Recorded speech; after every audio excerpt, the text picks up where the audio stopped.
America ভেবেছিল এই হামলা ইরানের পরমাণু সক্ষমতা ধ্বংস করে দিবে, কিন্তু সেই হামলার অবিস্ফোরিত বোমাই এখন ইরানের হাতে নতুন অস্ত্র। এতে করে ধ্বংস থেকে শক্তি আর চাপ থেকে কৌশল জন্ম নিচ্ছে। ইরান এখন বলছে তাদের ভয় নয়, বরং বিজয় সুনিশ্চিত। যুদ্ধের ছাই থেকে জন্ম নিচ্ছে এক নতুন সামরিক সমীকরণ। ধ্বংসস্তূপের নিচে চাপা পড়ে থাকা বোমা এখন তাদের শক্তি। ছাই হয়ে যাওয়া স্থাপনার মাঝেই ফিনিক্স পাখির মতন উত্থান। ইরান আবারও নিজের পায়ে মাথা উঁচু করে দাঁড়িয়ে গেছে। তাহলে কি আমেরিকার অস্ত্র দিয়েই কি আমেরিকাকে মারবে ইরান? সেই বিশ্লেষণই থাকছে আজকের ভিডিওতে। গত বছরের জুনে 12 দিনের যুদ্ধে ইরানের পরমাণু স্থাপনায় হামলা করা হয়। আমেরিকার এই হামলার এক বছর পর বিস্ফোরক তথ্য মিলল। দেশটির পররাষ্ট্রমন্ত্রী আব্বাস আরাকচি এই দাবি সামনে এনেছেন। তিনি জানিয়েছেন, হামলার পরেও ইরানের পরমাণু কেন্দ্রে বোমা রয়েছে। মার্কিন হামলায় ক্ষতিগ্রস্ত ইরানের পরমাণু কেন্দ্রগুলোতে অবিস্ফোরিত বোমা রয়েছে। নাতাঞ্জ এবং ফোর্দোর মতো গুরুত্বপূর্ণ স্থাপনায় এসব বোমা রয়েছে। ইস্পাহান শহরটি এখন এই তিনটি স্পর্শকাতর স্থাপনার কেন্দ্রবিন্দু। বর্তমানে এই এলাকাগুলো নিরাপত্তা ঝুঁকির প্রধান কেন্দ্রে পরিণত হয়েছে। ইরানের ইয়াং জার্নালিস্ট ক্লাব নিউজ এজেন্সিকে আরাকচি সাক্ষাৎকার দিয়েছেন।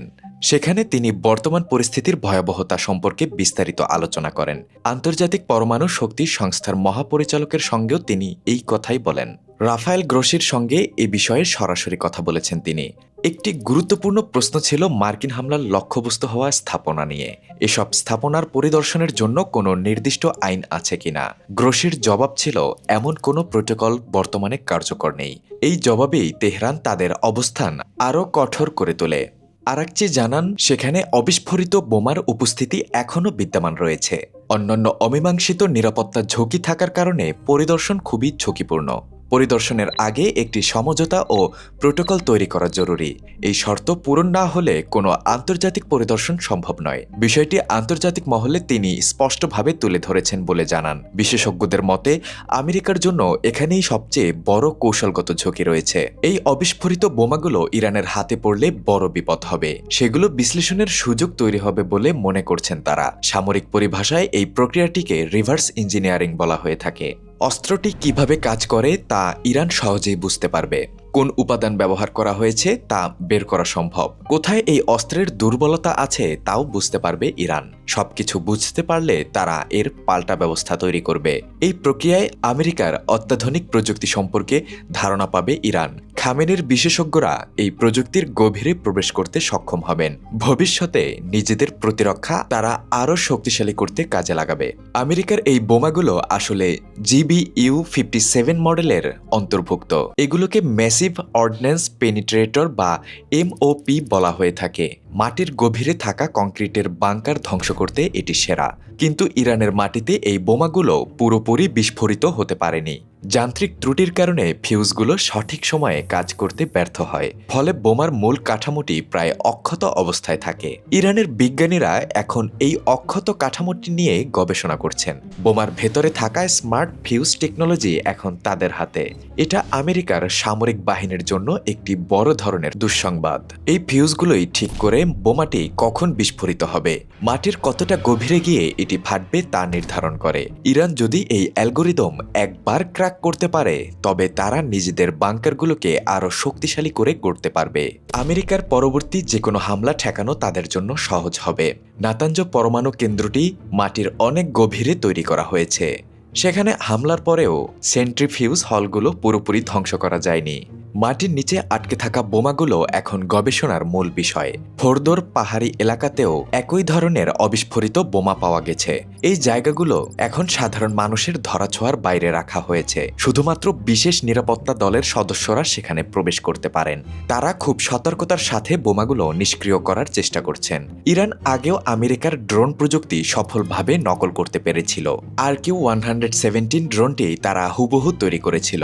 সেই ড্রোনটি নামিয়ে আনার পর তারা প্রযুক্তিটি আয়ত্ত করে। এখন তাদের হাতে এসেছে আমেরিকার সবচেয়ে শক্তিশালী প্রচলিত বোমা। এই বোমার ধাতু বা সংকর ধাতু নিয়ে তারা গবেষণা করবে। কোন ধরনের স্টিল দিয়ে তৈরি এর খোলস তা জানতে পারবে। এটি জানলে তারা আরও শক্ত কংক্রিটের ছাদ তৈরি করবে। চীন এবং রাশিয়া এই ঘটনায় খুবই আগ্রহী হয়ে উঠেছে। তারা ইরানের কাছ থেকে এই প্রযুক্তির তথ্য পেতে চাইবে। আমেরিকা আশঙ্কা করছে ইরান এই তথ্য বিক্রি করতে পারে। বেইজিং বা মস্কোর হাতে এই প্রযুক্তি গেলে বিপদ বাড়বে। এতে আমেরিকার বৈশ্বিক সামরিক আধিপত্য বড় ধরনের চ্যালেঞ্জে পড়বে।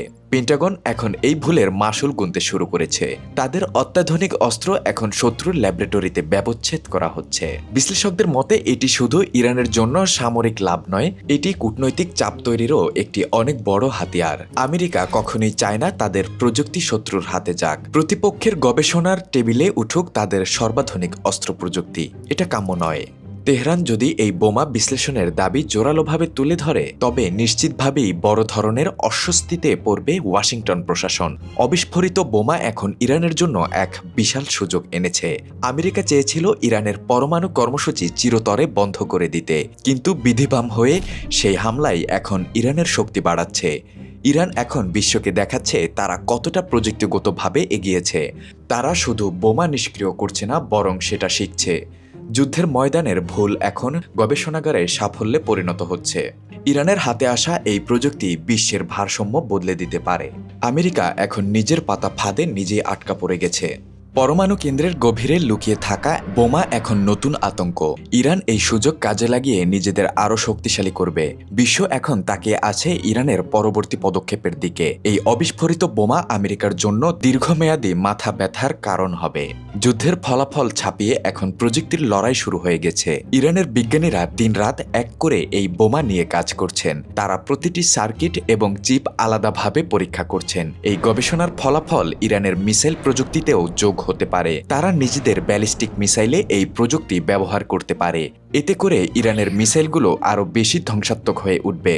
মধ্যপ্রাচ্যের অন্যান্য দেশগুলোও এই ঘটনায় বেশ চিন্তিত হয়ে পড়েছে। ইসরায়েল এই পরিস্থিতিতে তাদের অস্তিত্বের জন্য হুমকি মনে করছে। তেল আবিব এখন নতুন করে তাদের প্রতিরক্ষা পরিকল্পনা সাজাচ্ছে। তারা বুঝতে পারছে ইরানের সক্ষমতা আগের চেয়ে অনেক বেড়েছে। ইরানের পররাষ্ট্রমন্ত্রী স্পষ্ট করেছেন তারা তাদের অধিকার ছাড়বে না। আন্তর্জাতিক চাপে তারা কোনোভাবেই মাথা নত করতে রাজি নয়। তারা বলেছে নিজেদের নিরাপত্তা নিশ্চিত করাই তাদের প্রধান লক্ষ্য। অবিস্ফোরিত বোমাগুলো সরানোর জন্য তারা বিশেষ ব্যবস্থার দাবি জানিয়েছে। আন্তর্জাতিক সংস্থাকে অবশ্যই তাদের শর্ত মেনে কাজ করতে হবে। শর্ত না মানলে কোনো পরিদর্শককে প্রবেশ করতে দেওয়া হবে না। এটি ইরানের সার্বভৌমত্বের প্রশ্ন বলে তারা দাবি করছে। আমেরিকার গণমাধ্যমেও এই ব্যর্থতা নিয়ে বেশ সমালোচনা শুরু হয়েছে। কেন এত দামি বোমাগুলো বিস্ফোরিত হলো না তা প্রশ্নবিদ্ধ। পেন্টাগনের কর্মকর্তারা এই বিষয়ে কোনো স্পষ্ট জবাব দিতে পারছেন না। তারা বলেছেন বিষয়টি নিয়ে তদন্ত চলছে, তবে বিস্তারিত গোপন। কিন্তু ইরানের দাবির পর গোপনীয়তা রক্ষা করা কঠিন হচ্ছে। স্যাটেলাইট ইমেজেও কিছু অস্বাভাবিক কার্যক্রম লক্ষ্য করা গেছে। পরমাণু কেন্দ্রের আশেপাশে ভারী যানবাহনের আনাগোনা বেড়ে গেছে।